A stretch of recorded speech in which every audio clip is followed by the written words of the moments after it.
morning I-24 News Morning Edition on this Thursday, October 29th, 2015, and I am still Yael Lavi, last I checked. It's good that you stayed with us because our next story is a unique one. Our next guest, Mohamed Ahmed, or Adam Darfur, that's how many people call you, right? Adam Darfur, as some friends call him. He was born in the village of Disa, 170 kilometers from the capital of North Darfur, and like many Darfuris, he does not know exactly when he was born. He, like many of his countrymen, also was forced to leave his home in 2004, when Janjaweed militiamen killed more than 500,000 people and forced more than 2.5 million into refugee camps or to flee the country. After a very, very long journey, and that is to say the least, he arrived in Israel, settled into a life as an asylum seeker in Tel Aviv. That's also quite a journey. 7 years later, he published a book, The Nightmare of the Exile, becoming the first refugee in Israel to become an author. And I'm very, very happy to have Adam, I'm going to call you Adam Darfur, as all your friends call you, and I'm going to, the hand as well, and the book. I want to show everybody the book. Sure. This is your book, okay, which I think, I mean, a lot of people that have not gone through what you went through, have a very hard time actually sitting down and writing. And the fact that you managed to bring out a book to tell the story, The Nightmare of the Exile, I think to begin with is amazing. Tell me how this came about. How did you say one day, with all the things that are happening, you're leaving your country, you managed to get into Israel. When did the idea of writing a book come into your mind? I actually just like write notes from my daily life, right. And then finally I just I said it's okay, a good idea to publish to the people my notes, and then to share my story at least, so and tell my experience as a refugee, as refugees from from as a childhood in Darfur. What was your life in Darfur? What was your life like in Darfur? When I was young, I grew up there as any child. It was a very nice life I spent over there, but unfortunately, since 2003, which is a conflict of Darfur started, then everything dramatically changed, and then forced me to leave my country and to live in exile, like also other Darfuris who still living. Did your family survive? Anybody from your family?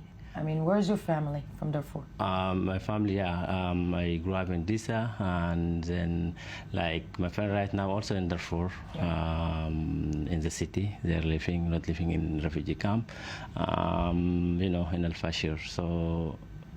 Are you in touch with them? Are you in contact with them? Yeah, contact, I call them regularly, but it's not easy sometimes, the connection from here to call. So just at least I meet them. What do you think people, and I would say especially people around the world right now, need to know about refugees? What do you want people to know about refugees?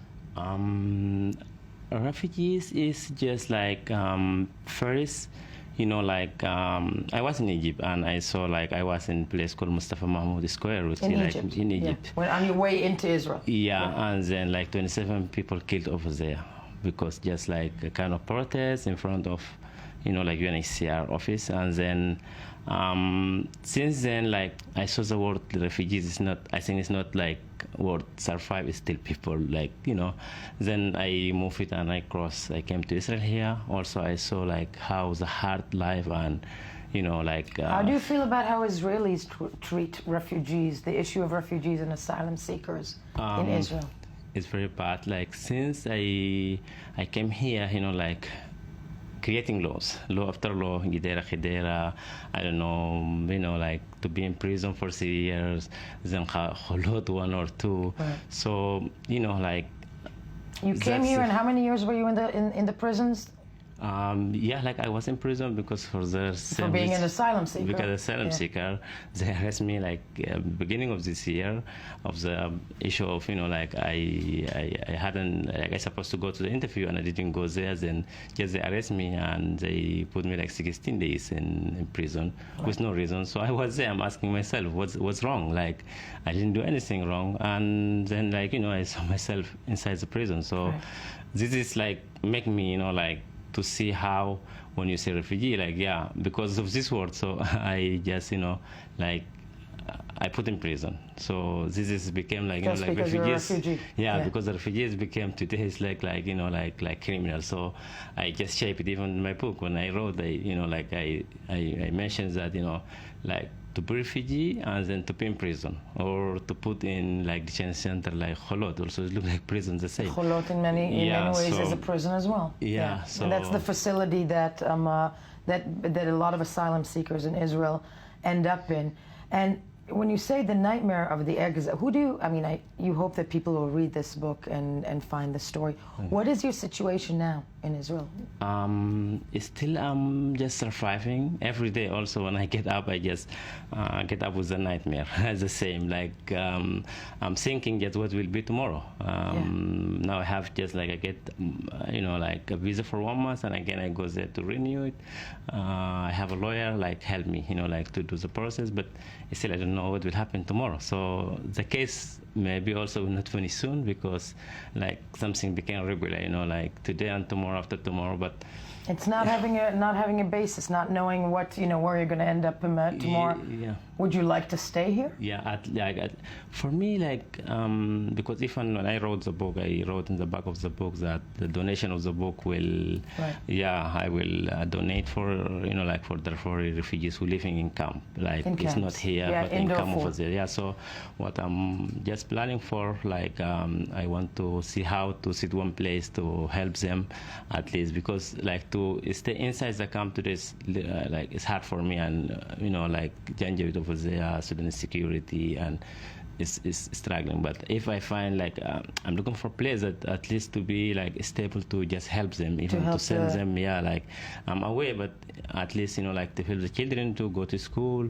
We have many women like raped and then like affected like by the like way of what happened for them, like.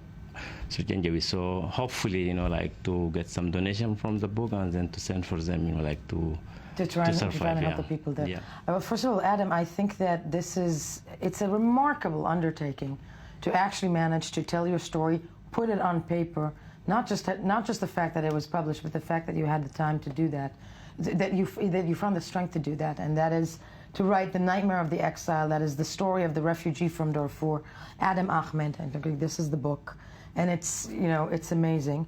I hope.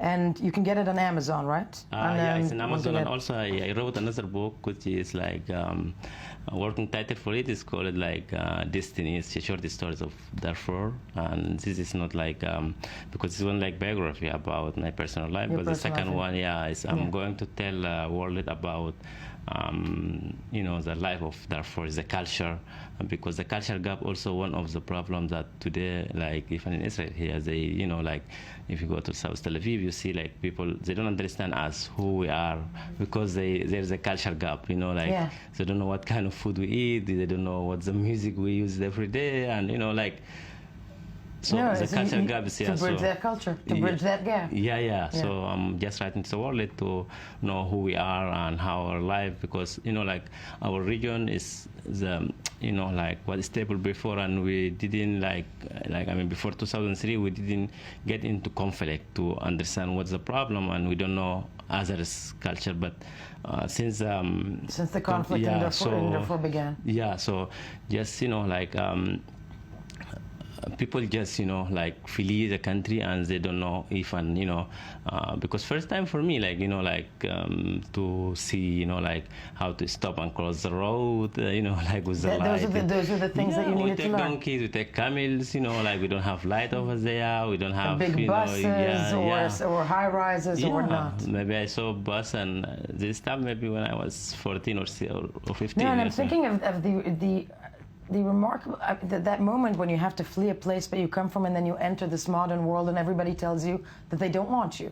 That is essentially what's happening, right? For the people who flee Darfur. Yeah, that's it. No, and I think it's a book that everybody should read, and especially nowadays when there are so many refugees all around the world. That's right. And as you mentioned, coming from one culture to another and having to ask that new culture to take care of you. And also hopefully like world to understand, like even people, refugees are people, like like everyone, they have stories, they have their own lives, they have families, so people understand them as a human being. Everybody can listen to refugees are people. That is something that everybody needs to remember. Okay. Adam, you're staying with us